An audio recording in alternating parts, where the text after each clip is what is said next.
our CEO is experiencing a network issue. But yes, Tandu, you're back. Yes, I was saying that,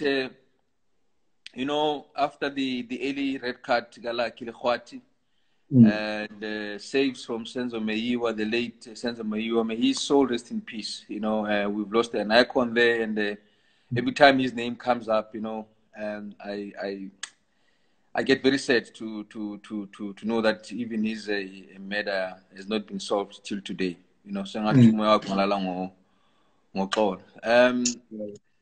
was a star on the day, but there was one star abantu abangekho aware ngaso. This is Onyekachi Okonko. Oh, Tico. Utiko that day was I've never seen Utiko a player lawa. He does his own thing, he part of the game. You'll never find him involved in leading or anything. But that day, Utiko led the team. Every time there's a foul, Tiko will waste another 2 or 3 minutes. Every time there was something happening in the pitch, Tiko would be there. Tiko will remonstrate everything that was happening. He will now and then call the team together. He really led that team. Those that were there will remember this very, very well, that Tiko that day was something else. We always say about our Nigerian brothers that, they've got that thing of aggression and everything. But that day, I saw that in Tiko, So it was... while you sakhuluma about the performance Tiko on that day, there is a young boy at Super Sports United. I think you might have seen image between Super Sports United versus TP Mazembe. There's a boy called Usipo Mbule.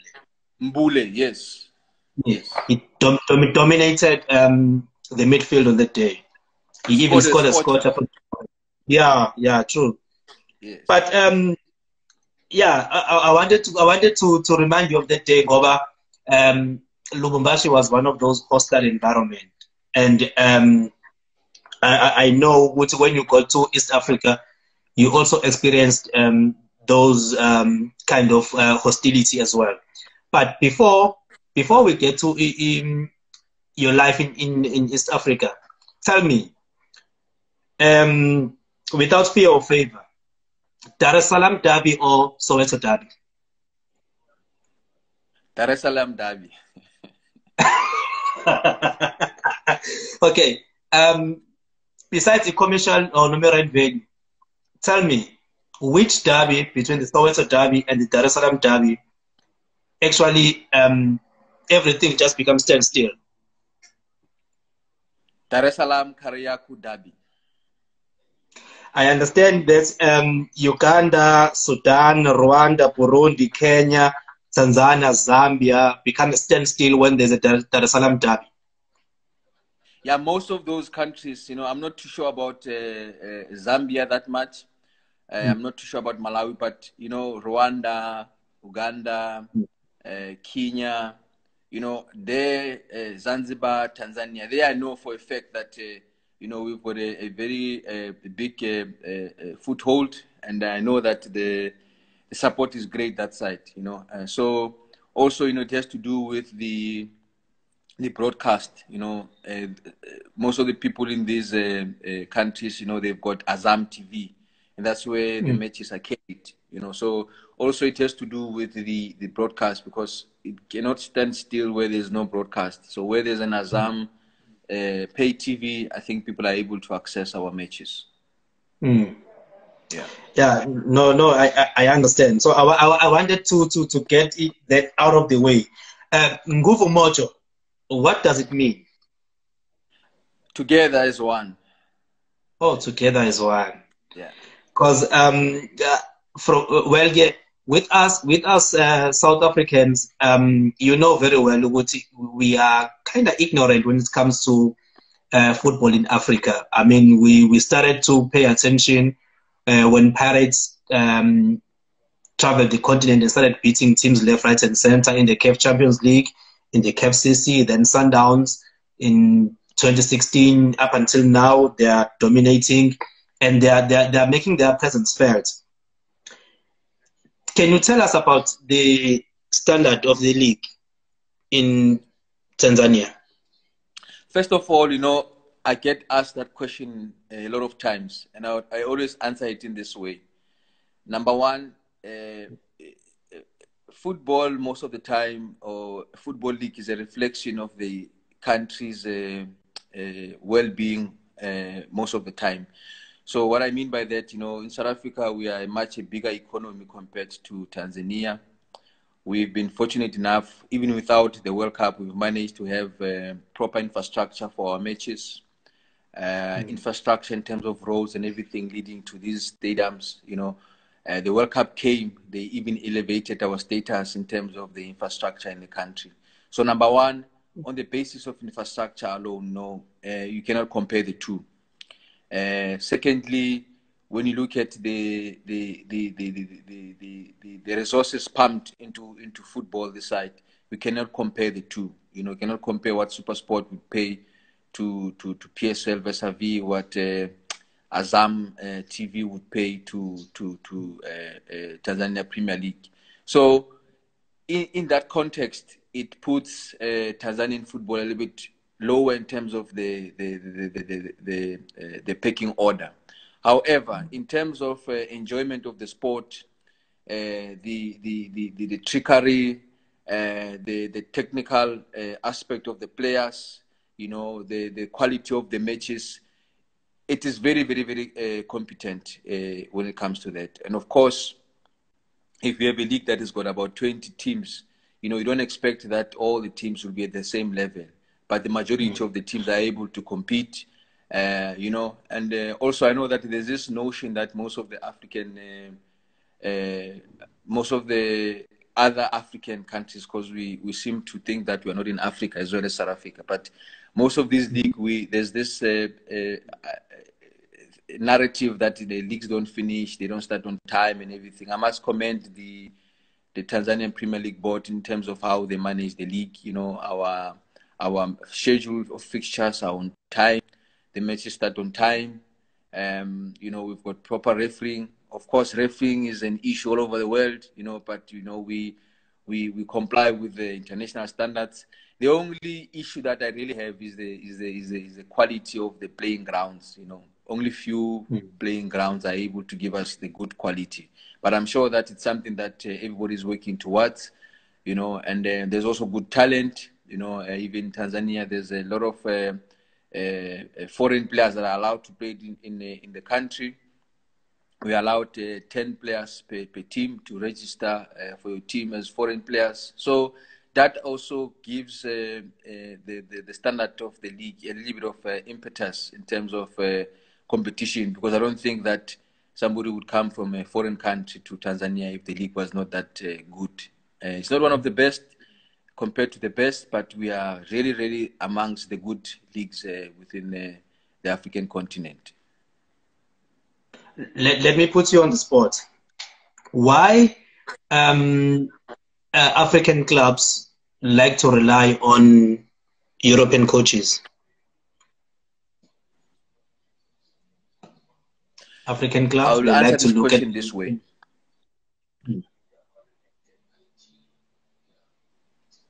This is how I would want to answer that question. Number one, maybe let me take the background of South Africa. In South Africa, we are such an advanced country that we are able to produce our own coaches. There's a lot of exposure that allows our coaches to be a certain level of skill in terms of coaching. Coming back to where I am, for me, it's a matter of preference. It's not only European coaches that are preferred, but there's that preference to say this coach has coached in different countries, has coached different teams. So when it comes to our team, at least it brings a little bit of experience in our team, because there's been black African coaches that have coached, for instance, at Simba, where I am currently. But that does not necessarily mean that we only rely on European coaches. There's been African countries. We also look at the quality of the individual what you want to bring in. I would have loved to bring one South African coach, for instance, to come and coach in Tanzania, but unfortunately we could not agree. and I'm not gonna name his name. So it's not about it's not about the what you call it. It's not about the European coaches. Rather, it's about the pedigree of an individual that you are bringing. Has coached teams that have competed in the Champions League, or has he been in the national team? You know, you look at those. You know, it most of the time it happens that is a European coach or South American coach. You know, but also there's a number of African coaches that have coached in Tanzania. I noticed that you are very much loved in Tanzania, and I see a lot of people from Tanzania here. They are saying they appreciate you, they love you, they're saying all the nice things. But there's a question from Neo here. He says, what can make African football fashionable like it is in Europe? How can we make African football fashionable? Because I will answer. Yes, no, I was going to say, because in Uganda TV, you had an interview there where you said Simba is not just a club, it's a movement and it's a religion. So that kind of mentality struck me like, wow, you really have a really great vision for Simba. How can we make African football fashionable? You see, countries differ. You find that where I am in Tanzania, you know, there's a love for football this side, or maybe there's love for clubs. There are people that are loving their Simba so much. So is people who are loving Yanga, who are our arch rivals here in Tanzania. So people who support their clubs, they will do everything to make sure that their club wins. And also, this comes from that background that clubs here in the past, even Simba included, they are run by members. So the members will come together, put their money together, elect an executive, and that executive committee will be responsible for the day-to-day running of the club.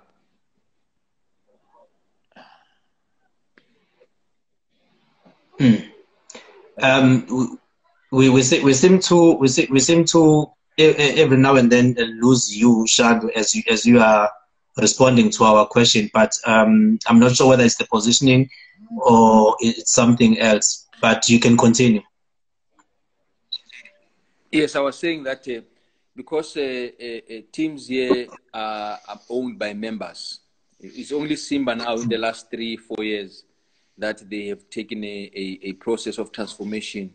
That means they wanted to have a fully fledged professional organization that is led by a CEO, so that club can move forward. But traditionally, most of the teams this side of the world, they are run by members. So members will come together and elect an executive committee, and that executive committee will be responsible for the day-to-day runnings of the club. And I think that system is the one system that makes people feel that they are not just supporting this club, but they are owners of this club. They will do everything, you know, they will fundraise, they will support the club wherever it goes, you know, they will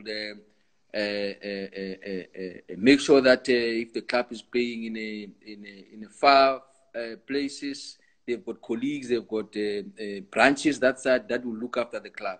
So that has created some kind of a different fan in these parts of the world, unlike back home where people just love Pirates. You know, they love Pirates as their club, but you know they don't have any ownership of it. You know, they just support the club because they ride the club. But yeah, it's more than that. You know, people feel that this is my club. I've got an ownership in this club. So when I say it's a movement, it's because people believe they will do anything to ensure that their team is on top. So how do we make Africa fashionable? African football clubs fashionable? I don't have a straight answer for that, except to say that as football people who are in clubs, we need to continue promoting our clubs. We need to continue fighting for the space, because the space now is becoming smaller and smaller. We are competing with other sporting codes, other entertainment offerings. You know, the space, the competition is high, and the new generation of people coming in, someone does not even see the interest in football. You know, so all these external factors affect how football is supported in the new era. Yeah, no, that's a very profound response. But just to cool you down a little bit, because I could see that you are getting into the mix of things. What do you miss most about home? My wife and my kids. Oh, you left your wife and kids here. Yeah, you But see, basevali mfowethu mina ngisebenze kakhulu elokoze eJozi, but mina ke ngazakhela ekhaya eVaal. Noma ekhaya nje ubaba yakhe emahlabathini, but mina ngazakhela ekhaya nomndeni wami eVaal. You know, ngikhulela khona, umama wangikhulisa eVaal. So nami ifamily yami ngayenzela ibase lapha eVaal. So noma ngihamba nje ngemayini ngiyosebenza ngibuyele khona eVaal. Oh wow, that's wonderful. Oh, you're from Emahlabathini. Yes. Okay. No, that's nice. Mazingisa. Who's Mazingisa? Mazingisa is a surname of my mother, because when we were born, me and my twin sister, our mother got. Yes, I've got a twin sister. My mother got us when she was still young. So we were raised by Ukoko Nomkhulu. So during those days when we were born, you know, you needed a certificate, you needed this, you needed to go to school, and all those things, you know. So that's how Mazingisa came to the fore. My old man has always been around, you know, since we were very young. But I think he was he found it very difficult to convince my grandmother to change our surname. So it had to happen at a very, very late age. You know, but my old man has always been there, you know, throughout. Would you consider maybe in the future to take Simba to South Africa and so? I would take any club that I'm involved with to South Africa. You know, let me give you another story, you know, that way. Simba came to a preseason camp last year in South Africa. So I had helped them with the preseason camp in Rustenburg. I think this whole love for Simba started happening there, and then they advertised the post, and I applied for it. So they've been to South Africa before, and I would love to bring them to South Africa, and I also would love to bring a South African team to Tanzania, because there's this thing that we call Simba Day. Simba Day is when, you know, when we announce our signings in South Africa, we'll have a press conference, we'll parade the players with the jerseys and stuff. Here in Tanzania, they do it in style. They would fill up the entire stadium like Simba Day or Yanga Day or whatever day. So all the players that are signed for that season will be paraded in front of the fans. You know, after the parade, there will be an international exhibition match. It's something that is very unique. I think that even our clubs can learn a thing or two from what, because other than the prestige of being shown off as a player of Simba for the coming season, there's a number of commercial opportunities, because people must buy tickets. There's refreshments, there's signings, there's so many activities that are done on that day. So it's something that is very, very, very special. So I think I would love to bring one or two South African teams to experience that as well. You're currently leading the league by 19 points. I'm sure by now, I mean, you are doing it the Liverpool style. I'm sure by now you are thinking about CAF Champions League 2020-2021 season. What are your ambitions for CAF Champions League? When I joined the club, I came 3 days before their preliminary round of Champions League last year. So unfortunately, I saw them being booted out in the preliminary round. Obviously, going forward, we need to solve that. We need to ensure that we move to the group stages, and then from the group stages we can build it up. You know, and also we must be mindful that the COVID-19 has really messed up a lot of plans, not only clubs' plans or anything like that, but even the CAF plans. So we don't even know exactly when the preliminary rounds will take place. We have an idea, but we're not sure. So that also, makes it a little difficult for you to plan. But all in all, what we anticipate to do is to go beyond the preliminary round, at least to the group stages, and then we can take it from there. Group stages, just create a scenario. Which South African club would you wish to meet Kuma group stages of CAF Champions League? Any club, even We can't say any current. because some clubs are not ambitious. Some clubs are not ambitious. No, without fear or favor, which club do you wish? Whoever wins the league, I would wish to meet. Who will win the league? I think it's between Sundowns and Chiefs. I don't think Ipagania still have a chance. I'm not sure, but I think it will be between Chiefs and Sundowns. Still, Pirates still has a chance as well, But I'm just saying this out of the points that are on the board. I think Chiefs and Sundowns have got a better chance. Pirates is still in it as well, So, look, any club that will emerge from South Africa for Champions League is not going to be an easy club. It's going to be very, very difficult, So, yeah, we have just to be prepared and ensure that we give our best. No, good luck for the future, Ngempela.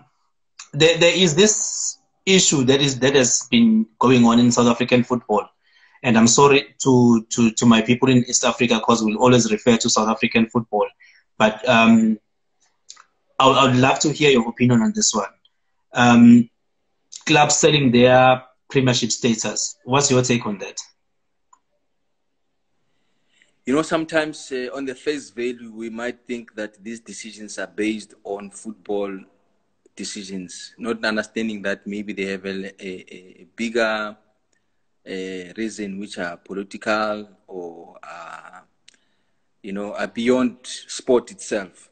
But personally, I think that it's quite a shame that a 99-year-old history can just diminish like that.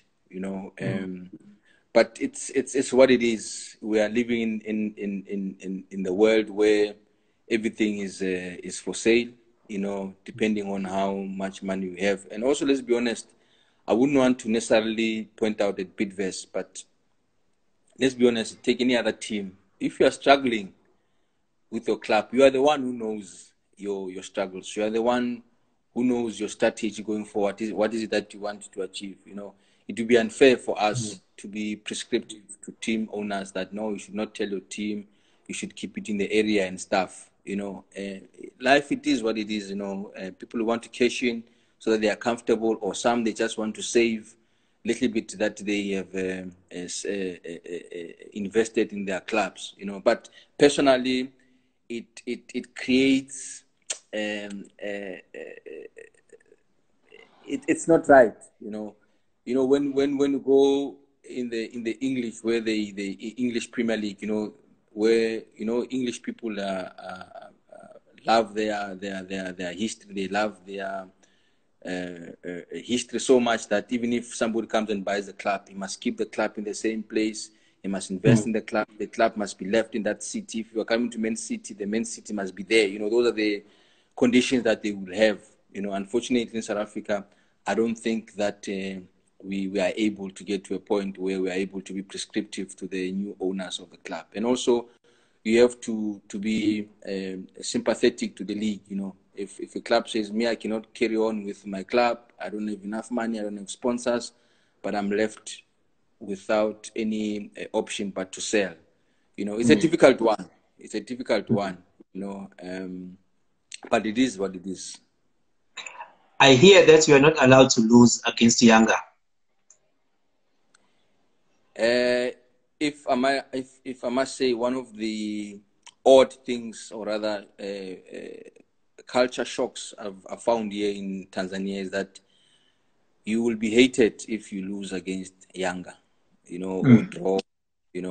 Maybe they can be, understanding in the first game is okay, but imagine losing to Yanga twice.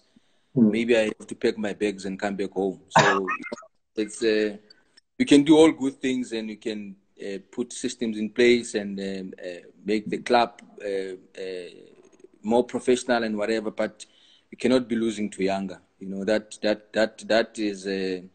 is a disaster. You know, you might be asked to pack your bags and go because you cannot.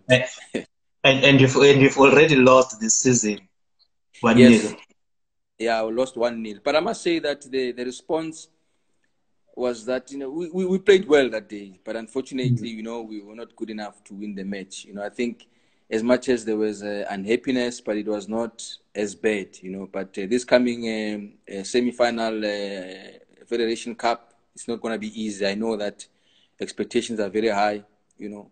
I know that when I was at one of the biggest clubs back home, you know, when you play a derby, you would have your own stresses and make sure that. But when you lost, you know, you lost. You know, to be acceptable, you move on. You know, but here it's difficult to move on. The following day, the mood is not nice. You know, even your boss not even speaking to you. You know, it's like you've killed someone. You know, so it's Wow.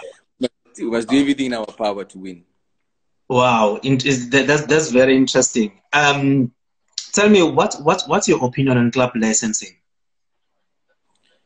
It is a best tool to manage clubs, to improve the running and management of football clubs in the continent. It is aimed at ensuring that clubs become better more than anything. So I'm a full supporter of club licensing. Do you think that once it's implemented, I mean, African clubs can focus on doing proper things and there can be a proper running of football clubs? Yes, I believe so. I mean, you know, club licensing have got some, I think about 5 criteria. So you've got sporting criteria, administrative, financial, legal. I can't think of the other one. So, for instance, on development, you know, a club has to have a development team, for instance. You know, it's a prerequisite of a licensing regulation. So if people are forced through licensing to have development clubs, that can only help the club, and that can only help the football in that particular country. So club licensing is very, very important. And I would urge FAs and whoever are responsible in enforcing the club licensing that they must follow it. You know, in no time we'll start seeing the fruits of that. Women's football, is Simba moving towards that direction, or do you have a women's team already? Because I heard that CAF is introducing women's CAF Champions League. As I said to you now, there are a few things that we can learn from Tanzanian football. You know, one of those is that there's the women's league, which has been playing for some time now. Simba has got Simba Queens. You know, Younger will have Younger Queens or whatever name that they use. So we have a women's team that's playing in the league, and they're also on top of the log. We've got an under 20. Under 20 will be something like your MDC back home. We've got under 17. And then the other divisions are managed through the FA. So as I'm speaking to you, I'm responsible for 4 teams in the club. You know, so women's football is very big this side. You know, and even in the FA, I mean, the Tanzanian women's team is doing very well. You know, I think they won the Sekafa Cup last year. So women's football is something that is happening. You know, of course, you know, resources are not the same, but they've got a sponsor. Serengeti Light are the sponsors of the women's league. You know, so there are programs and projects in place to ensure that women football is taken serious this side. I know that in club licensing, there's also a section about youth development. You know that in Africa we have a challenge when it comes to age cheats or age cheating. Have you been experiencing that in your development side? I would not say upfront that has been the issue, because, you know, if you've got a certificate that is proper and ID which is proper, maybe at a later age when there's queries that are coming through, maybe that will be an issue. But for now, There's no such issues. But let's go back again to how do we take our football forward in Africa. You know, if we start by being stronger in our administration, stronger in how we manage clubs. So by the time the footballer gets into the system at the age of 9, 10, already he will be logged onto the system. We would know that Senzo started playing for Namungo at the age of 9. You know, his details will be in our system, the national system. You know, by the time he's 18, there's no way that he will come back and want to change his age or anything like that, because he's already been in a system. So I still believe that we need to invest more on our administrative prowess as clubs and football associations, because that's where everything comes from. Without a strong administration, what do you do? Because if your administration is not strong, you don't even know what is happening within your programs, and you cannot monitor, you cannot follow up, you cannot review, you cannot improve, because the systems are not there. You know, so I still believe that the issue of age cheating does not just happen at teenage level. You know, it will start even earlier. You know, register all the players that are participating in your junior leagues. By the time they get older, we know their history, so the cheating will reduce. But I cannot be naive and say cheating is not there. It's there. It exists. You know, sometimes when you recruit players and you take your work to the professional analysts, you know, one of the questions they ask, is it the football age or is it the passport age? You know, so you know, that is still there, but we need to find ways to reduce that. We need to find ways to start monitoring our players at a very young age. That's nice, and that's very interesting. I was listening to your interview again when you were on, I think it's NTV from Uganda, and you spoke about marketing as well. I don't have an idea about East Africa, but you do. How is it? How do you take Simba to the rest of the East African region through your marketing programs? You see, in this side of the world, we are fortunate that this part of the world is very big on social media. Very, very, very huge. You know, so we use our social media very, very wisely. You know, I've got a team of young boys who are doing a great job when it comes to that space of social media. You know, your Facebook, Instagram, and Twitter. You know, but Instagram is bigger in the East Africa. So I think, other than that, I think we are fortunate that we've got an Azam as a broadcaster who are able to take our matches to other areas. You know, so most of our work and activations and everything is carried through our channels. We've got a YouTube channel as well, which is a Simba TV. You know, there's a TV online and there's a TV through Azam. So we try to every little thing that we are doing, we try to go live. We try to share highlights. So we find ways of ensuring that we are on top of mind of people all the time. It's about Simba, you know, small messaging, you know. So I wouldn't lie to you and say that we reach other nations through certain other means. 90% of our channel to reach is through social media and other worldwide web platforms. I see some people here, they are complaining that our questions are all over the place, but they don't understand that we miss you so much and we want to learn a lot. We've got a lot to ask. At the same time, we want to respect time. And we apologize for that if people feel that our questions are all over the place, but they need to also understand that Senzo is a very important figure in South African football. He's a very highly respected administrator. So when you get an opportunity to ask him, sometimes it feels like you can ask him everything and everything at the same time. You told us that you left your wife and kids. Any plans of taking them maybe to the other side? No, I don't plan to destabilize their life. I think we've got a comfortable life back home. My wife is a working individual who's got her own career. My children are at good schools around our home. So we wouldn't want to disturb that. You know, football is something, everything is good now. I'm here in Tanzania. Tomorrow, tables change. Now I must take my family now, go start afresh somewhere else. So I cannot have that. You know, I'd rather have my family stable in one area. So should table turns tomorrow, I'm no longer here or something happens, I don't have to disturb my kids. You know, though it's a bit difficult to be away from home, I don't think this is something that one will do for a long period of time, unless, you know, the environment is really, really conducive for you to take your family with. I really believe in setting base for your family.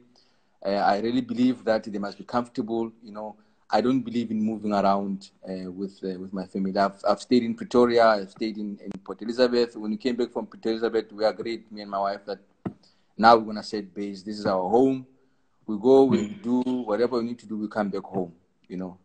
So even when I sign my contract, you know, I want a lot of plane tickets so that I can visit as often as I can.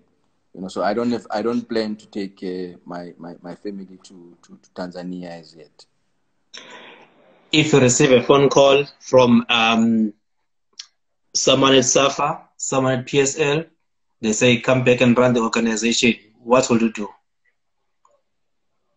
Excuse the lighting, the electricity is Load gone. shading. Yeah, Load shading. but the generator will kick in just now. Oh, okay. There it is. Pilani, Hmm. I grew up playing football. I have this life that I have because of football. I'm a football man. So anything that is football related and requires my services, I'm raising my hand now. I'm available. But I have a mission that I've started with Simba. I'm somebody that wants to finish what I've started, you know, and I'm focused on that. Within a short space of time, we've achieved a lot of things here in Tanzania. We even won the league. You know, we are in the verge of winning a Federation Cup. You know, things are going well. You know, but at the end of the day, I'm a South African. Whether I like it, I don't like it, I will come back to South Africa. But for now, the focus is here in Tanzania. Your relationship with the fans? Look, as I said, you know, it's good because now we're winning. There's positive things that are coming our way. You know, there are times whereby, you know, you also, you know, not sure how they will react when things don't go well. I remember when we played, there's a match we played, I think we played against JKT and we lost that match. It was my first loss in Tanzania and they brought in the new coach. I think for me that the game was an indicator that, you know, things can really turn back here. You know, I'm in bed, you know, but fans are fans. If you win, you do your best, they see good football, they will always support you. And I know that in South Africa especially, there is this thing that there is interference, management interference. Sometimes management will bring their own starting lineup, they will give to the coach. Anything like that? No, we in don't your have football that. interview? No, we don't have that here. I don't know in the past, but we don't have that here. Even myself, Pilan, wherever I've worked, we can ask any coach that I've worked with. I believe that when it's time for me to fire the coach should not say, but are you firing me because we're doing the list together? No. Yeah, I true. don't operate like that, you know. Even the signing of the players, of course, we will argue in a boardroom to say no, this one over this one, and argue. But when we finish there, it's his baby, you know, who he chooses. But obviously, then there's a technical meeting the following day. We'll ask relevant questions, you know. But those questions don't mean that we say to him, "You must play this player." You know, though sometimes, you know, you get so angry that you start saying that, but not necessarily to instruct the coach who to play and not to play. Because let's be honest, allow the coach to do his job, allow the marketing guy to do his job, allow the guy who's running your Twitter to do his job. All you need to do is to advise and give them the direction where you want to go. We are not experts of everything. We know a little bit of every aspect of our business, But that's how we have specialists to operate in those business units. Your fans here, they want to know if you are signing any big player. We must first look at the current squad and see who's leaving before we can sign. Already we've got 29 players. You know, before we can start looking about signing players, we need to start releasing first. You know, we should not be excited about signing. And where are we going to put those players? You know, of course, we need to beef up our squad, balance our squad going forward. But we need to start by agreeing which are the players that we are going to release before we can sign new ones. Any message for your fans? My message to football-loving people is that this COVID-19 will end. Everything will go back to normal, though it won't be the same. We need just to stick together and adhere to the regulations, especially back home, because I know your football is not back yet. You know, let's just keep this football industry going, because this COVID-19 is a potential of messing up this industry of ours. So it's important that we keep it going as much as we can and support football. Let's not support by sitting at home. Let's go to stadiums. Let's be vibrant. Let's buy the jersey regalia. Let's buy the whatever merchandise the clubs are selling so that we can support our clubs. And I know that when I asked you about PSL and SAFA, someone was happy here. He said, "Yeah, you are available." There's another question here. How's the money there? I think he's referring to players. Money. Are you guys paying well? Are you? Because I remember also you said in your interview in Uganda, you said Simba is not a CSI project. Maybe you can clarify that for me before you answer about salaries, because I know that you also made a comment about artificial markets before. Perhaps you can clarify those 2 points for me. What I meant by that, we are not a CSI project. You know, there's this tendency of sponsors or even some of the leaders to think that, no, we can just get whatever we can get, we should be happy with that. So we are not a charity.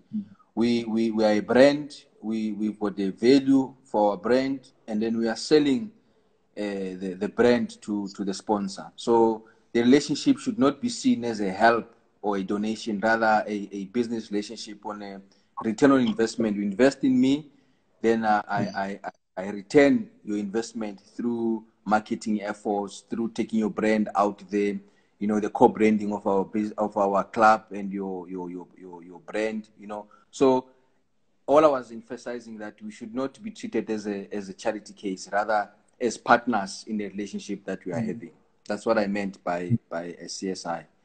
Artificial economy. I know there's no way that says artificial economy when you go to a dictionary or anything like that. But what I meant by artificial economy is that